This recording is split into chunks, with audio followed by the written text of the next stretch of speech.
안녕하세요, 여러분. 오늘은 여러분께 아주 특별한 이야기를 들려드리려고 합니다.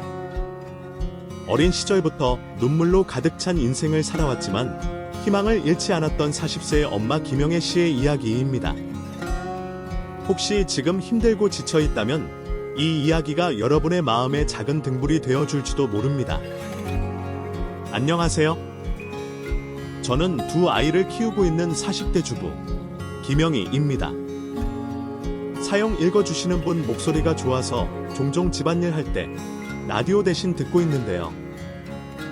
오늘은 용기를 내서 제 이야기를 한번 해보려고 합니다.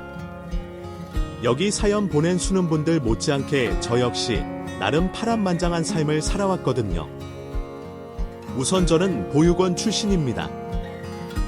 부모 없는 아이들을 성인이 될 때까지 보살펴주는 기관으로 흔히 고아원이라고 하죠.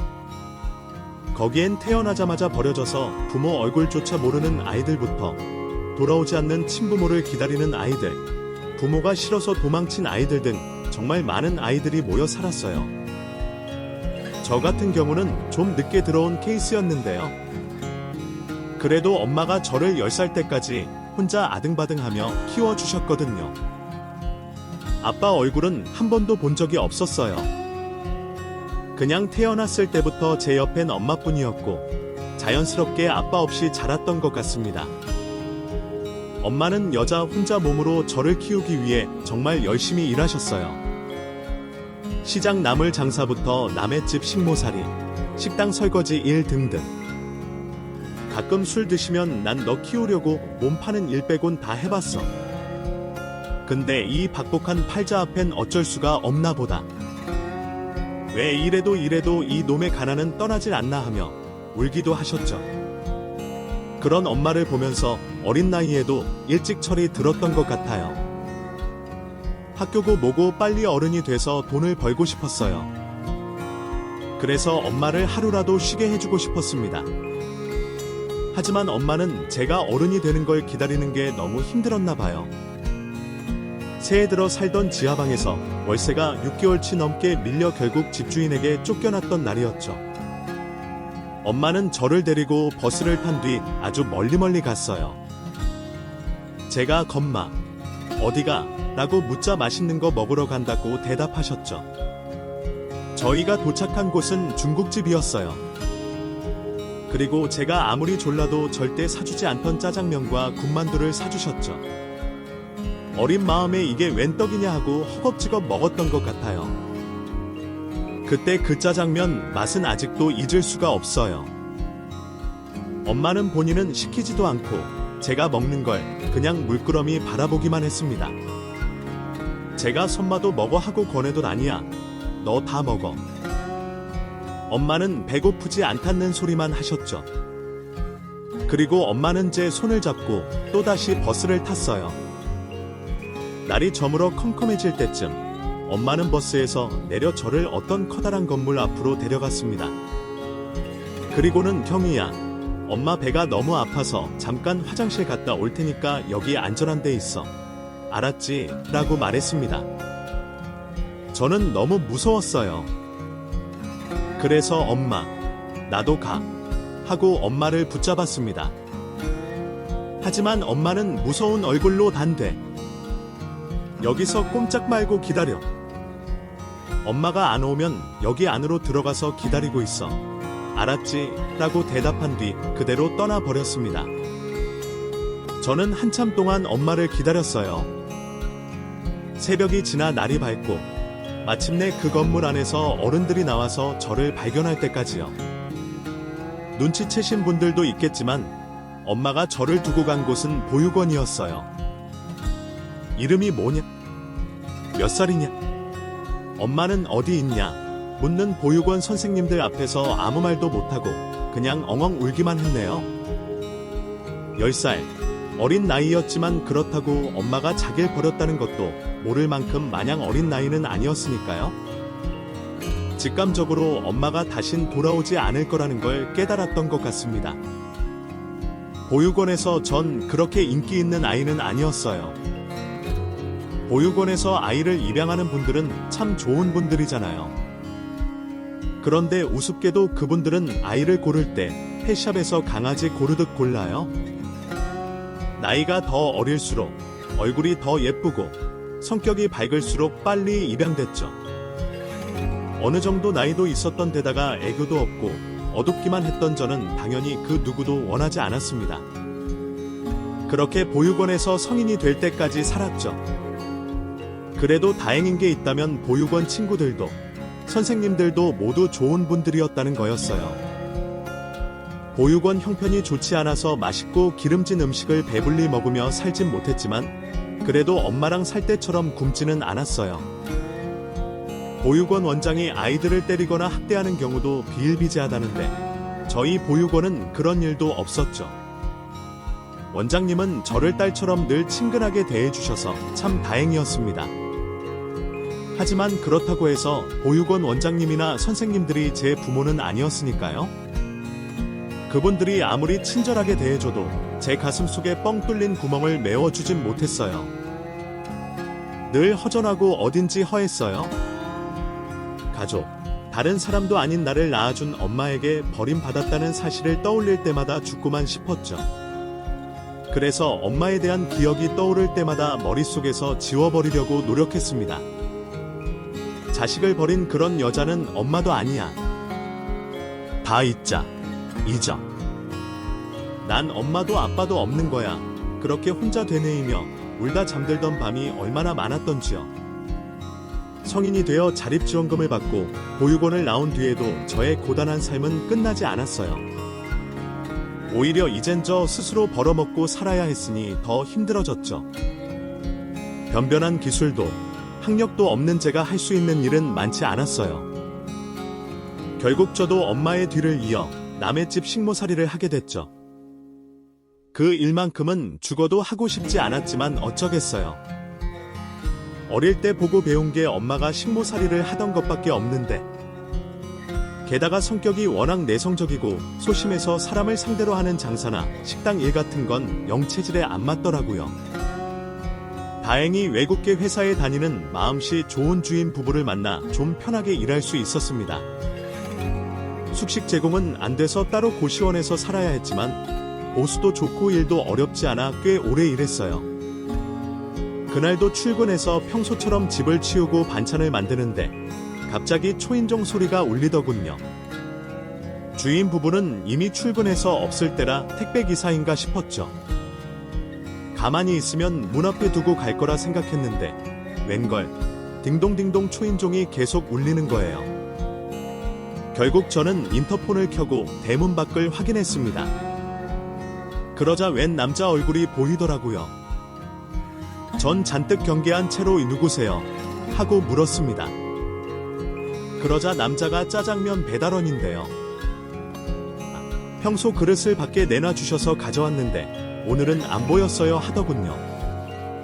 그제야 전 개수대 안에 있던 짜장면 그릇 2개를 떠올렸습니다. 아마 간밤에 제가 퇴근했을 때 주인 부부가 짜장면을 시켜 먹고 그릇 내놓는 걸 깜빡한 것 같았어요. 저는 설거지에 둔 그릇을 꺼내 허둥지둥 대문 밖으로 나갔습니다. 그리고 남자에게 얼른 그릇을 내밀었죠. 죄송해요. 전 여기 일하는 사람인데 사모님이 어제 시켜 드신 걸 내놓는 걸 깜빡하셨나 봐요.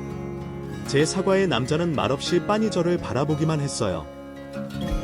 저도 덩달아 남자의 얼굴을 보게 됐는데 인터폰 화면으로 볼 땐 몰랐는데 정말 잘생긴 남자였어요. 홍콩 영화 배우처럼 눈썹도 진하고 코도 오똑하고 주근깨도 어찌나 훈훈하던지요. 그때까지 이성에게 관심을 가져본 적은 한 번도 없었는데 처음으로 가슴이 두근거리더라고요. 남자는 뒤쪽에 먹은 것도 아닌데 뭐가 죄송해요. 이리 주세요 하고는 그릇을 받아 철 가방에 넣었어요. 그리고는 그대로 세워둔 오토바이에 올라타 가려 했는데 갑자기 내리더니 제 쪽으로 성큼성큼 다가오는 거예요. 전 그러지 그리 시겁했나 하는 생각을 하면서 멀뚱멀뚱 쳐다만 보고 있었죠. 그런데 갑자기 남자가 주섬주섬 무언가를 내밀더라고요. 얼떨결에 받아보니 남자가 일하는 중국집 명함이었어요. 이건 갑자기 왜 요 앞 사거리에 있는 중국집인데 홀 영업도 하니까 시간 나면 먹으러 와요. 서비스 줄게요. 제가 미처 뭐라고 대답하기도 전에 남자는 빠르게 오토바이를 타고 사라졌습니다. 재빨리 헬멧을 뒤집었었지만 전 똑똑히 볼 수 있었어요. 남자의 새빨갛게 달아오른 귀를요. 그날 밤은 이상하게 잠이 오지 않았어요. 심장에 뭐가 들어간 것처럼 자꾸만 수런수런 거리더군요.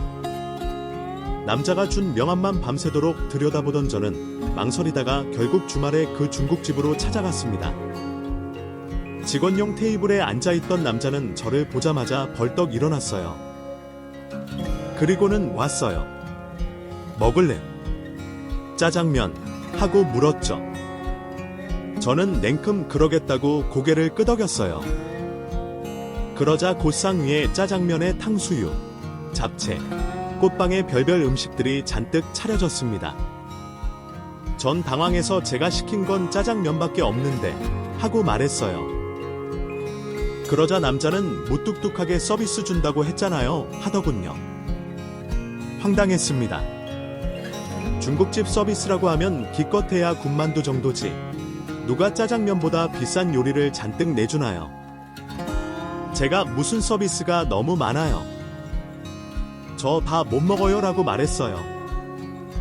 그러자 계산대에 서 있던 사장님이 먹으면 싸줄게. 부담 갖지 마요. 여자 보기를 돌같이 하던 우리 친척이 첫눈에 반했다고 호들갑을 떨어서 하고 또 나가실 깔끔한 이만 아주 참 아고고 나가신다고 하는 게 아니겠어요. 그래서 남자는 또다시 얼굴이 새빨개져서 선생님, 뭐 그런 얘기하시면 어떡해요? 라고 소리치며 어쩔 줄을 몰라 했어요. 덩달아 제 얼굴도 새빨개졌고 말이죠.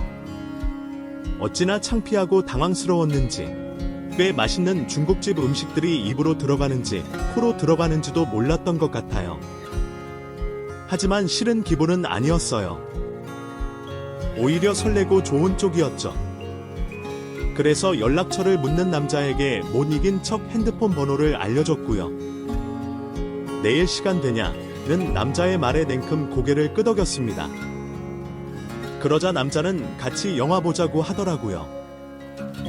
영화관에서 영화라니 학교에서 단체로 관람할 때를 빼면 처음 있는 일이었죠. 하지만 우습게도 그때 봤던 영화가 무슨 영화였는지 이젠 기억도 잘 안 나요.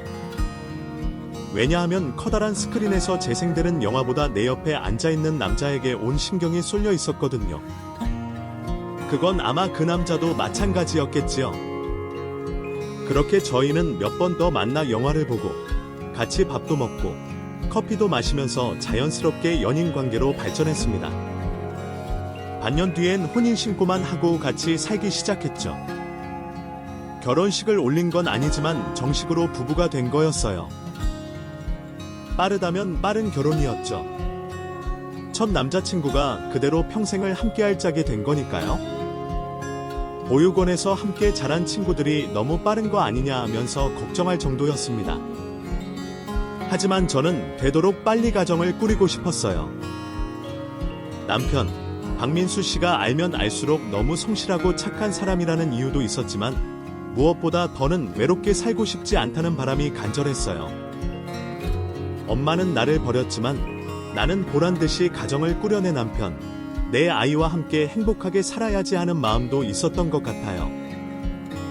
다행히 남편은 이런 제 외로움을 누구보다 이해해줬어요. 혼인신고를 하고 돌아온 날 밤, 저를 끌어안고 이젠 내가 당신 남편이자 부모이자 오빠야. 난 가진 것도 없고 변변한 능력도 없는 놈이라 당신 손에 물 한 방울 안 묻히고 살게 해주겠다. 평생 호강시켜 주겠다. 이런 말은 못하겠지만 그래도 이거 하나는 약속할게. 당신 평생 외롭게 하진 않을 거야. 누구 하나 죽는 날까지 평생 함께할 거야 라고 속삭였죠. 그 말에 아이처럼 펑펑 울었던 것 같아요. 어릴 때부터 가슴속에 뻥 뚫려 있던 구멍이 그제야 메워지는 기분이었죠. 결혼 생활은 행복했습니다. 남편은 정말 저를 사랑해줬고요. 시골에서 농사짓고 계시는 남편의 부모님도 좋은 분들이었어요. 문제가 하나 있다면 여전한 가난뿐이었습니다. 저를 버린 엄마의 말처럼 정말 박복한 팔자는 어떻게 할 수 없는 건지 남편과 둘이서 아무리 벌어도 그 끈질긴 가난은 떨어질 생각을 안 하더라고요. 돈이 좀 모일 만하면 시부모님이 아프시고 집을 옮겨야 하고 아이가 생기고 무언가 자꾸만 돈 새어 나갈 일이 터졌습니다. 그땐 남편이 중국집 배달 일을 그만두고 일식집 주방조리로 들어가 요리를 배우고 있었는데요. 월급이 채 180만 원도 안 됐어요. 그걸로는 내 식구 입에 풀칠하기도 빠듯했죠. 그래도 아이들이 좀 큰 뒤로 제가 식모 일을 다시 시작하면서 조금씩 형편이 나아지나 했는데 하늘도 참 무심하죠. 비가 억수로 쏟아지던 어느 날 남편이 퇴근길에 팽손이 사고를 당하고 말았습니다. 지금이야 골목골목마다 CCTV가 달려있으니 금방 범인을 잡지만 그때만 해도 그런 게 많지 않았죠. 목격자도 없었던 터라 끝내 범인을 잡을 수 없었어요. 어마어마한 병원비를 구할 길이 없어 결국 급한 불만 끄고 남편을 퇴원시켰을 때의 그 참담함이라. 다행히 남편 목숨에 지장은 없었지만 제대로 된 치료를 못 받고 빠르게 퇴원한 탓일까요? 남편은 사고 후유증으로 왼쪽 다리를 잘 쓰지 못하게 됐어요. 외출 시엔 목발이 필수가 됐고 당연히 일하던 식당에서도 잘리고 말았죠. 저는 순식간에 남편과 두 아이를 책임지는 가장이 되고 말았습니다. 남편의 수입이 뚝 끊긴 데다 제가 번 돈만으로는 먹고 살기가 힘들었어요. 집세의 관리비, 아이들 학교 급식비, 보험료, 못 나갈 곳은 정말 끝도 없었죠. 결국 전 당시 식모 일 하던 집에 얘기해 그만두겠다고 말했습니다. 식모 일은 일하는 시간 대비 보수가 많지 않았거든요. 어디 공장에 들어가서 일을 하든가 아님 온종일 앉아서 떡을 만들든지 아니면 남자들처럼 대리운전을이라도 뛰어보려고 했죠. 목구멍이 포도청이었으니까요. 그런데 마냥 죽으란 법은 없나 봐요. 왜냐하면 집 사모님이 제 사정을 알고는 그러한 사정이 있는 줄 미처 몰랐네요. 까놓고 쓰면 일하는 동안 돈이라도 좀 더 넣어줬을 텐데 참 미안해요. 이제 와서 뭐 해줄 수 있는 건 없고 혹시 아직 일자리 찾고 있는 중이면 간병인 해볼 생각은 없어요. 우리 남편 거래처분 숙모가 이번에 풍으로 쓰러졌는데 가족이라고는 아무도 없는 혈혈단신이라 숙식하며 보살펴줄 간병인을 찾고 있나 봐요. 24시간 케어하는 만큼 보수는 나쁘지 않아요 하면서 새 일자리를 추천해줬어요. 한 달 월급이 지금 버는 돈의 2배가 넘었죠. 전 망설일 것 없이 바로 하겠다고 했습니다. 그 집에서 살면서 24시간 환자를 돌봐야 한다는 게 마음에 걸렸지만 아이들도 어느 정도 컸고 남편도 목발만 있으면 혼자 움직일 수 있으니까 괜찮을 거라고 생각했어요. 전 남편과 아이들에게 자초지종을 설명한 뒤 바로 그 집으로 향했습니다. 제가 돌봐야 할 사모님, 이혜진 여사는 교외에 있는 대저택에서 혼자 사는 60대 노인이었어요. 화장품 사업을 하던 남편이 죽은 뒤 물려받은 재산이 수백억 원이라고 하더군요. 결혼 생활 내내 자식도 없어서 그걸 그 사모님 혼자 다 물려받았다나요. 그 집과 인근에 사들인 땅값만 해도 70억이 넘는다고 하더라고요. 아니나 다를까 가본이 정말 어마어마하게 큰 집이더군요. 그래도 식모살이 하면서 어지간한 부잣집은 다 가봤다고 생각했는데 그런 집들은 명함도 못 내밀 정도였어요. 화려하고 웅장했죠? 총 3층짜리 거대한 저택은 방만 해도 10개가 넘었습니다. 그런데 아이러니컬하게도 그 커다란 저택에 사는 사람은 달랑 3분이었어요. 제가 돌봐야 할 이혜진 사모님과 그 사모님에게 신세지고 있는 조카와 그 아내죠. 저를 고용한 사람은 바로 그 조카, 최재훈 씨였어요. 40대 중년 남성으로 저와 나이 차이가 얼마 나지 않아 보였는데 어딘지 모르게 비열해 보이는 인상이었죠. 제가 저택에 온 첫날 내가 작은 사업체를 운영하고 있어서 그냥 편하게 사장님이라고 불러요. 여긴 우리 와이프, 작은 사모님이라고 부르면 돼요 하면서 자신과 자기 아내, 윤지영 씨를 소개하는데 특유의 있어 보이는 척하기 좋아하는 졸부 느낌이 팍팍 났어요. 그래도 겉으로는 내색하지 않고 고개를 조아려 앞으로 잘 부탁드립니다. 사장님, 작은 사모님하고 인사했습니다. 목구멍이 포도청이었으니까요. 사장님은 들어서 알겠지만 우리 숙모님이 풍으로 걸려서 지금 몸을 온전히 쓰질 못해요. 우리 숙모의 팔과 다리가 돼서 열심히 보살펴줘요 하면서 사람 좋은 척 웃어 보였지만 여전히 정이 가질 않더라고요. 그 옆에서 새초롬한 표정으로 서 있는 이제 20살이 됐을까 싶을 만큼 어린 작은 사모님도 마찬가지였어요. 그래도 다행히 제가 보살펴야 할 이혜진 사모님은 좋은 분 같았어요. 나뭇가지처럼 비쩍 마른 몸에 성성한 백발, 몸 반쪽을 거의 못 쓰다시피 하는 노인이었지만 정신은 온전하고 조금도 까탈스럽지 않았죠. 저를 보자마자 어눌한 말투로 앞으로 잘 부탁해요 하고 인사하는데 이상하게 괜히 마음이 가더군요. 그래서 앞으로 잘 부탁드립니다. 사모님하고 공손하게 인사했죠. 체질적으로 성실한 전 사모님을 정성을 다해 보살폈습니다. 나름 책 같은 걸 보고 공부도 해서 풍에 좋다는 음식을 해 먹이기도 하고 맑은 공기 마시는 게 좋다고 해서 휠체어에 태우고 자주 산책도 다녔어요. 또 풍 고치기로 유명한 한의원에서 직접 약을 받아와 다려 먹이기도 했죠. 그래서일까요? 사모님의 안색이 하루가 다르게 좋아지더라고요. 말도 잘 못하시는 분이 제 손을 붙잡고 고마워, 고마워, 너무 고마워하며 아이처럼 웃었을 땐 꼭 눈물이 날 것 같았죠. 제 마음이라면서 큰돈을 대뜸 제 주머니에 넣어 주기도 하셨어요. 제가 오댔다고 받을 수 없다고 손살에 치면 내 딸 같아서 그래요. 이 늙은이 마음이라고 생각하고 받아요 하는 어눌한 말투로 계속 돈을 권하셨지요. 그럼 전 못 이긴 척하고 받아 넣었어요. 사모님이 내 딸 같다면서 챙겨주는 게 단순히 말뿐이라는 걸 알면서도 이상하게 좋더라고요. 그러던 어느 날이었어요. 평소엔 박으로만 돌고 코빼기도 안 비치던 조카 부부가 저를 호출했어요. 내심 전 보너스라도 주려고 하나 기대했죠. 사모님의 병색이 제가 온 이후로 정말 많이 좋아졌으니까요. 하지만 그런 제 기대는 산산이 부서졌습니다. 조카, 그러니까 최재훈 사장님이 저를 보자마자 정말 기가 막힌 말을 했어요. 글쎄, 숙모님 건강이 나날이 좋아지고 있다는 얘기는 들었어요. 그 아주머니가 따로 한의원에서 지어온 약을 먹고 정말 눈에 띄게 좋아졌다고요.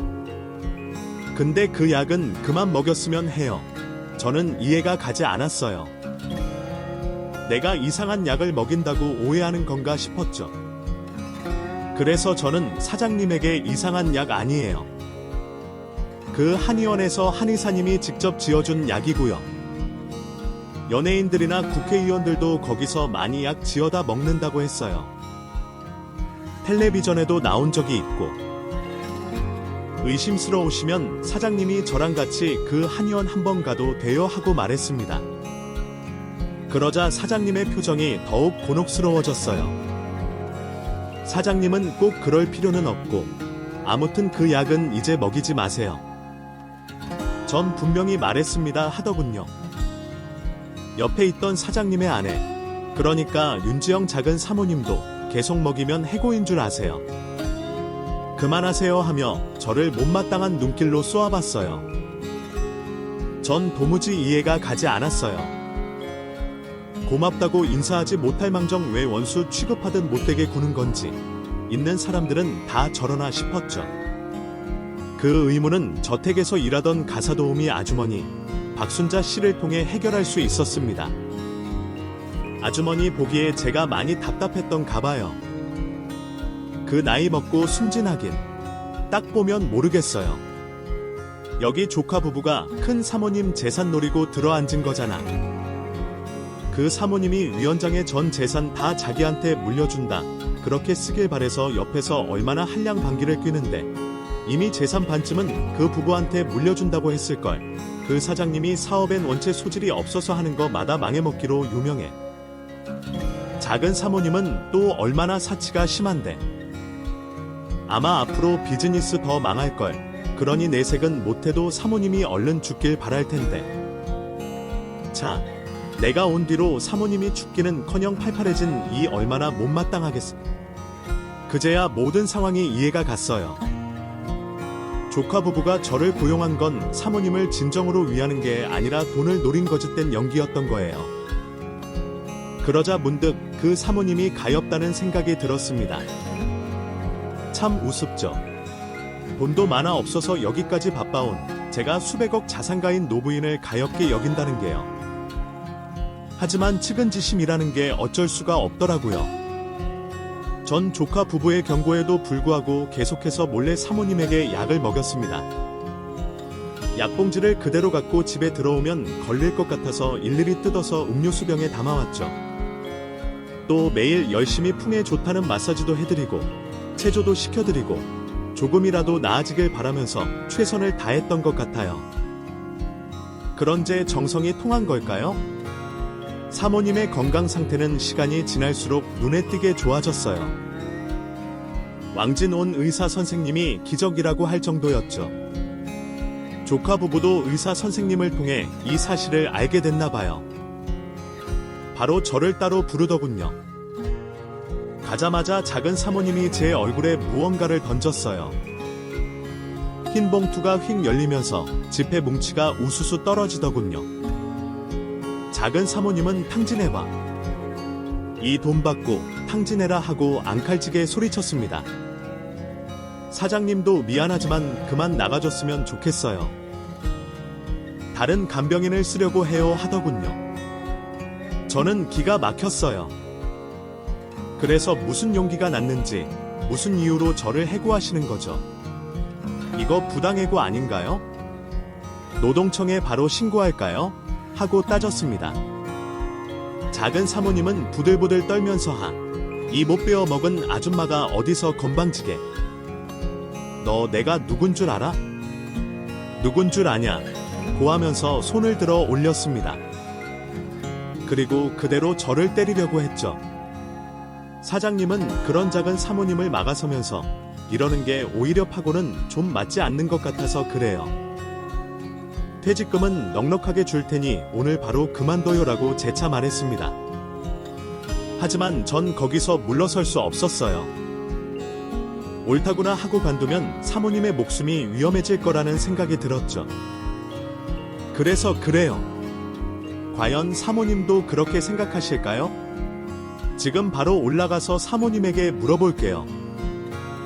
조카보니 제가 일하는 게 마음에 안 든다면서 해고하겠다는데 사모님 생각은 어떠신지요? 하고 딱 부러지게 말했습니다. 그러자 사장님이 정말 무시무시한 눈길로 저를 쏘아보더군요. 솔직히 그대로 때리는 게 아닐까 싶어서 두려웠지만 다행히 사장님은 발겠어요. 없는 걸로 합시다. 나가보세요 하더군요. 전 그 길로 얼른 조카 부부 방을 나와 사모님 방으로 올라갔습니다. 아무것도 모르는 사모님은 거디 갔다 이제 와. 밥은 하더군요. 전 아무 일도 없었다는 듯이 벌써 저녁 먹을 시간이네요. 금방 가져다 드릴게요 하고 말했어요. 사모님에게 모든 사실을 말할까 고민도 했지만 가뜩이나 아픈 노인에게 상처 주고 싶지 않아 꾹 입을 다물었습니다. 그 뒤로 조카 부부는 저를 몇 번인가 더 불렀어요. 그리고는 혹시 그 약을 아직도 먹이고 있는 거 아니냐. 최근에 하도 정성껏 보살피는 게 없어요. 어차피 살 만큼 산 노인이고 오늘 내일 하는데 언제 돌아가셔도 이상하지 않죠. 숙모님이 돌아가시면 그동안 간병했던 노고를 생각해서 내가 섭섭지 않게 챙겨줄게요. 내 말 무슨 뜻인지 알죠? 하고 은근슬쩍 사모님 보살피는 걸 소홀히 하라는 압박을 주기도 하더군요. 사람이 아닌 짐승 새끼 같다는 생각이 들어서 언젠가부터 조카 부부가 저를 호출하면 몰래 핸드폰 녹음 기능을 켜고 들어갔습니다. 이게 언제 어떻게 쓰일지는 모르겠지만 필요할지도 모른다는 생각이 들더라고요. 그리고 그런 제 직감은 맞아떨어졌습니다. 평소 가사도우미 아주머니가 사모님 식사를 차리면 제가 들고 위층으로 올라가 사모님이 식사하는 걸 돕는데요. 그날따라 식사가 늦어지는 거예요. 무슨 일인가 싶어 주방으로 갔더니 가사도우미 아주머니가 화들짝 놀라 저를 보더군요. 저는 뭐 그렇게 놀라세요. 저녁 아직 멀었어요. 사모님이 배고프다고 찾으시는데 하고 말했어요. 그러자 아주머니는 준비됐지. 이제 그릇에 담기만 하면 돼. 그 사모님이 좋아하는 전복죽이야 하면서 헛기침을 하더라고요. 그리고는 꽃재개 전복죽과 몇 가지 밑반찬이 담긴 쟁반을 내밀었죠. 그런데 그 내민 두 손이 덜덜 떨리는 게 아니겠어요. 저는 직감적으로 무슨 일이 있다는 걸 알았습니다. 그래서 아주머니에게 무슨 일이 있었냐고 캐물었어요. 한참 아무 일도 아니라고 하던 아주머니는 결국 충격적인 진실을 털어놨어요. 사실은 내가 아까 잠깐 화장실 갔다 오면서 봤는데 작은 사모님이 죽 냄비에 뭘 넣더라고. 아무래도 독인 것 같아. 자, 긴 저녁 안 먹게 해. 사장님도 그렇고 정말 믿을 수 없었어요. 아무리 그래도 설마 살인 공모라니. 전 아주머니에게 설마요. 그래도 이 죽은 혹시 모르니까 버리고 새로 끓여주세요 하고 말하고 2층으로 올라왔습니다. 정신 차려보니 온몸이 덜덜 떨리고 있더라고요. 전 일단 사모님 곁에서 떨어지지 말아야겠다는 생각에 바로 사모님 방으로 올라갔어요. 그런데 그때 사모님이 침대에서 정신을 잃고 쓰러져 있는 게 아니겠어요. 전 얼른 달려가서 사모님, 왜 이러세요? 정신 좀 차려보세요. 라고 외쳤어요. 하지만 사모님은 도통 정신을 차리지 못하셨어요. 온몸이 불에 댄 듯 뜨거웠고 식은 땀을 뻘뻘 흘리면서 끈끈한 소리만 냈어요. 전 바로 아래층으로 내려가 아주머니에게 자초지종을 설명하고 119를 불렀습니다. 조카 부부가 저도 모르는 새 사모님에게 손을 쓴 게 아닌가 싶었죠. 밖이 소란스러워지는 걸 알았는지 조카 부부도 방 밖으로 나와 무슨 일이냐고 묻더라고요. 전 그 두 사람이 의심스러웠지만 내색하지 않고 사모님이 쓰러져서 의사를 불렀다고 했죠. 그 순간 전 봤습니다. 조카 부부의 얼굴에 스치는 회심의 미소를요. 정말 소름이 끼쳤어요. 일단 전 다시 위층으로 올라갔습니다. 사모님이 호흡이 가쁜 것 같아 조금이라도 편하게 숨 쉴 수 있게 입고 있던 셔츠 단추를 풀어드렸죠. 그런데 사모님의 가슴팍에 아주 긴 흉터 자국이 있더라고요. 그동안 사모님이 목욕은 따로 다른 도우미 아주머니 도움을 받아서 했던지라 저는 처음 본 거였어요. 그 상처를 발견한 순간 저는 온몸에 힘이 풀리고 말았습니다. 아무 말도 할 수가 없었어요. 왜냐하면 울퉁불퉁 번개 모양의 그 커다란 흉터를 저는 36년 전에도 본 적이 있었거든요. 바로 저를 버린 엄마 가슴팍에요.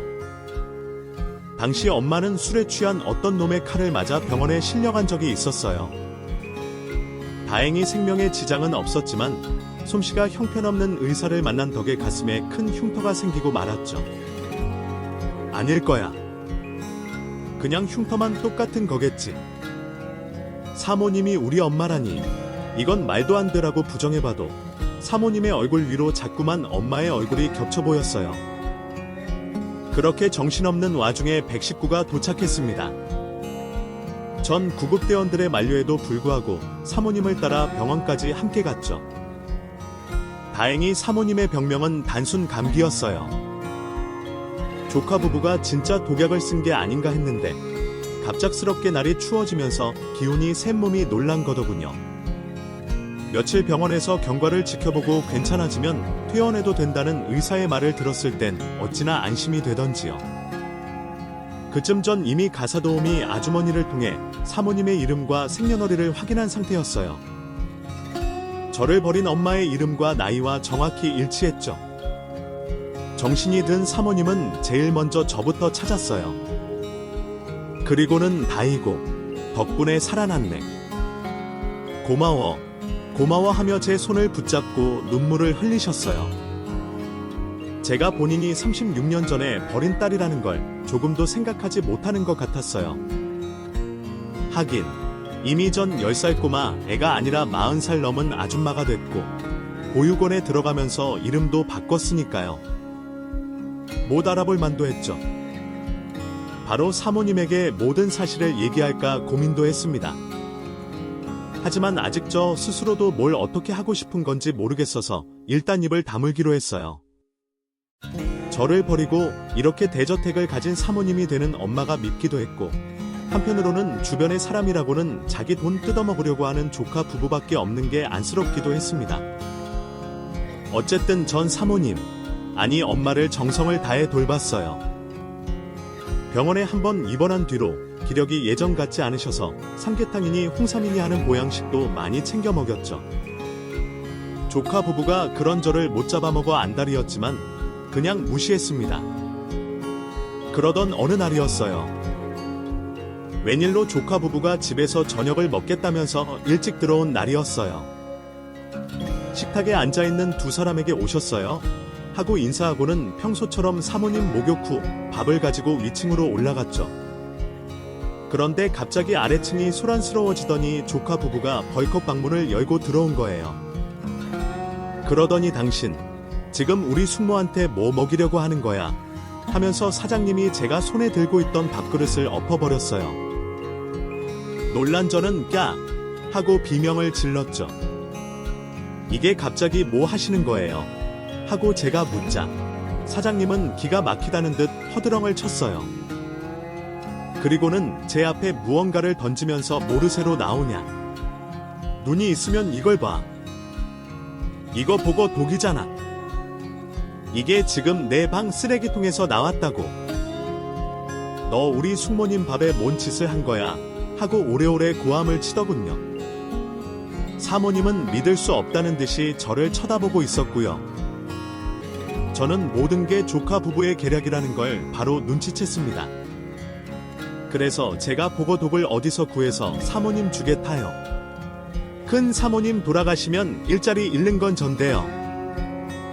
전 정말 아니에요. 그동안 보셔서 아시잖아요.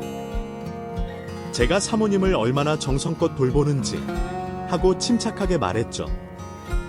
하지만 조카 부부는 제 얘기를 들으려고 하지도 않았어요. 사장님은 오히려 요즘 세상에 마음만 먹으면 못 구하는 게 어딨어. 네 남편 전에 일식집에서 일했다며. 그럼 보고 독에 대해서도 아주 잘 알고 있었겠지. 이 남편도 공범 아니야. 일전에 네 옷 갖다 준다고 왔던 그 절름발이 글자. 쓰레기통 보고 눈이 돌아서 전에 일하던 가게에서 보고 독을 다졌을 거 아니냐. 우리 숙모 죽이고 돈 챙겨 도망가자고 말이야. 긴 말 필요 없고 경찰 부르기 전에 당장 나가 하고 말도 안 되는 소리를 하면서 저를 밀쳤습니다. 다른 건 몰라도 죄 없는 제 남편을 모욕하는 건 참을 수가 없더라고요. 그래서 전 홧김에 내가 누군지 알고 그딴 말도 안 되는 소리를 하는 거예요. 내가 우리 엄마를 왜 죽이냐고 하고 비명을 지르듯 외쳤습니다. 그러자 일순정적이 찾아왔어요. 먼저 침묵을 깬 건 작은 사모님이었죠. 사모님은 가짜 탈을 벗은 듯이 웃더니 엄마는 무슨 엄마. 아줌마 미쳤어요 라고 말했습니다. 하지만 전 신경도 쓰지 않았어요. 그리고 성큼성큼 사모님 앞으로, 아니 엄마 앞으로 걸어갔죠. 그리고 엄마를 향해 아직도 모르겠어요? 내가 누군지. 날 잊고 잘 살았나봐. 낳은 엄마가 10살 때 날 버린 이후로 지금까지 단 한 번도 엄마를 잊은 적이 없어라고 말했습니다. 엄마도 무언가 눈치챈 것 같아요. 떨리는 손으로 입을 틀어막고 말도 안 돼. 그럼 네가 라고 말을 잇지 못했습니다. 전 그런 엄마에게 맞아. 나야. 엄마가 36년 전에 보육원 앞에 버리고 간 영이야 하고 오열했어요. 그리고 다리에 힘이 풀려 그대로 주저앉고 말았죠.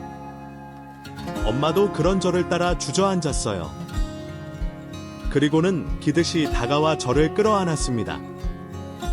네가 정말 영희야. 내 딸 영희.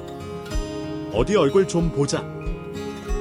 우리 딸 얼굴 좀 보자. 어느새 엄마도 울고 있었어요. 전 그런 엄마가 밉기도 하고 안쓰럽기도 하고 너무나 상반된 감정들이 교차해 혼란스러웠습니다. 엄마는 미안하다. 미안해. 엄마가 널 어떻게 잊겠니? 널 그 보육원에 버려두고 한 시간도 잊은 적이 없다. 몇 번이나 찾아가려고 했어. 하지만 철없을 때는 먹고 살기가 바빠서 좀 먹고 살 만해지니까 차마 용기가 안 났다. 그때 너무 오랜 시간이 지난 뒤라 네가 나를 절대 용서하지 않을 것 같았어. 너무 무서웠다. 그래도 자식 벗이 나니까 어찌 두 발 쭉 뻗고 편하게 자겠니? 맹세코 단 하루도 널 생각하지 않은 날이 없어. 이 두 발 쭉 뻗고 맘 편하게 자본 적이 하루도 없어 하면서 제게 용서를 빌었습니다. 제가 좀 더 젊었다면 그런 엄마를 용서하지 않았을지도 모르겠어요. 하지만 저도 자식을 둘이나 낳은 부모였고 그래서 엄마의 마음을 손에 잡히듯 훤히 알겠더라고요. 게다가 엄마가 풍에 걸려 오늘 내일 하는 꼴을 바로 옆에서 봐왔으니 자꾸만 마음이 약해졌습니다. 결국 저는 밀어내는 엄마를 부둥켜 안고 한참 울었어요. 그래도 와줘야지. 내가 얼마나 엄마를 기다렸는데. 늦게라도 와줘야지. 와서 미안하다. 잘못했다고 했어야지 하는 제 악의 받침말에도 엄마는 그저 그래. 그래. 맞다. 영희 말이 맞다. 이 엄마가 죄인이다. 죄인이다 하며 저를 달랬습니다. 그런 저희 둘을 지켜보던 조카 부부는 어쩔 줄을 몰라 했어요. 엄마가 좀 진정이 되자 사장님은 이 숙모님, 이제 무슨 말이세요? 그러니까 이 여자가 숙모님이 어릴 때 잃어버렸다는 그 딸이라고요. 하면서 기막혀 했습니다. 작은 사모님은 세상에 이게 말이 이 여자가 지금 이 집 재산 노리고 사기치는 거 아니에요. 여보, 이건 그냥 넘어갈 게 아니라 제대로 전후 관계를 확실히 조사해 봐야 돼요. 진짜 검사도 해봐야 해. 하고 옆에서 주절주절 말을 보탰죠. 저는 코웃음을 치면서 친자 검사요. 어디 해볼 테면 해봐요. 뭐, 눈에는 뭐만 보인다고. 사기꾼. 그건 당신들이죠.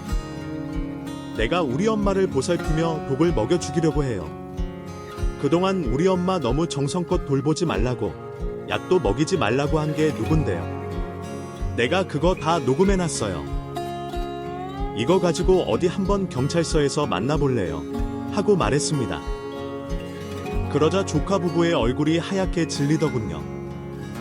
사장님은 뭐, 녹음을 했다고. 이게 내가 미쳤나봐. 나 하면서 제게 달려들려고 했어요. 하지만 그런 저를 엄마가 재빨리 막아섰습니다. 그리고는 장대 집에선 날까. 경찰 부르기 전에 다구 하고 소리쳤어요. 그리고 바로 손에 들고 있던 작은 열쇠고리 같은 걸 누르더군요. 곧 삑삑하는 경고음 소리가 울리기 시작했습니다. 보안업체를 부르는 긴급 호출 버튼이었죠. 엄마는 그동안 내 재산 노리는 너희를 보면서도 그냥 눈 감아줬다. 외로운 노인네한테 와서 싫은 내색 없이 달콤한 소리만 내뱉는 게 나쁘지 않았으니까? 어차피 내 사는 데 사회에 환원할 생각이었지만 일정 부분 너희들 목구멍 위에 남겨두려고도 했어. 하지만 욕심을 부려도 분수가 있지. 돈에 눈이 멀어서 지 숙모를 죽이려고 하고 그것도 모자라 우리 딸한테 큰 죄를 덮어씌우려고 해. 오늘부로 너희는 국물도 없다. 경찰 불러서 콩밥 먹이는 게 내 마지막 배려니까 당장 내 집에서 나가 하고 따박따박 말하더군요. 어버버 하던 조카 부부는 보안업체가 도착하는 소리가 들리자마자 그대로 불이 나게 도망쳐 버렸어요. 하지만 조카 부부는 거기서 물러난 게 아니었어요. 엄마가 제게 모든 유산을 물려주겠다고 하자 바로 소송을 걸었죠. 제가 친딸이 아니라 사기꾼이라면서요. 하지만 누가 뭐라고 해도 전 엄마의 딸이었고 조카 부부가 저희 엄마를 죽이려고 했다는 증거도 버젓이 제 핸드폰에 남아 있었기 때문에 두려울 게 없었어요. 지리멸렬한 법정 싸움이 이어졌지만 결국 제가 이겼죠. 두 사람에겐 살인미수죄와 공모죄 등이 성립돼 실형이 선고됐습니다. 뿌린 대로 거두는 셈이죠. 저는 엄마 곁에서 이젠 간병인이 아니라 딸로서 많은 시간을 함께했습니다. 예전처럼 밥과 약도 챙겨드리고 함께 산책도 가고 목욕도 하고 잃어버렸던 모녀간의 시간을 다시 조금씩 되찾아 나갔죠. 전 엄마의 권유대로 남편과 아이들을 불러서 함께 저택에서 생활했습니다.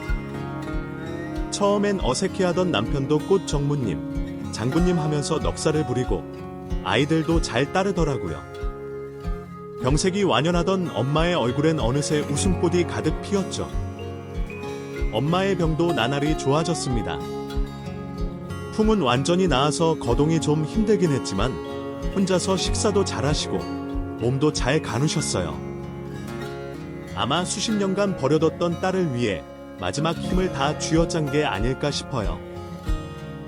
건강해 보이던 엄마는 2년 뒤에 갑작스럽게 심장마비로 눈을 감으셨거든요. 아무리 나이가 먹어도 엄마의 죽음은 받아들이기가 쉽지 않더군요. 갑자기 우울증과 무기력증이 찾아와서 집에서 거의 몇 달을 누워만 있었던 것 같아요. 그냥 만사가 다 귀찮고 엄마를 따라 죽고만 싶었습니다. 수십 년 버려뒀던 엄마를 고작 2년 함께하고 떠나버린 엄마가 야속하기만 했죠. 하지만 그런 저를 다시 일으켜 세운 건 역시나 남편과 아이들이었어요. 엄마가 저를 위해 그 2년 바짝 마지막 힘을 다하셨던 것처럼 저도 가족들을 위해 다시 일어나야 했어요. 지금은 밥도 잘 먹고 꾸준히 운동도 하며 건강하게 살고 있습니다.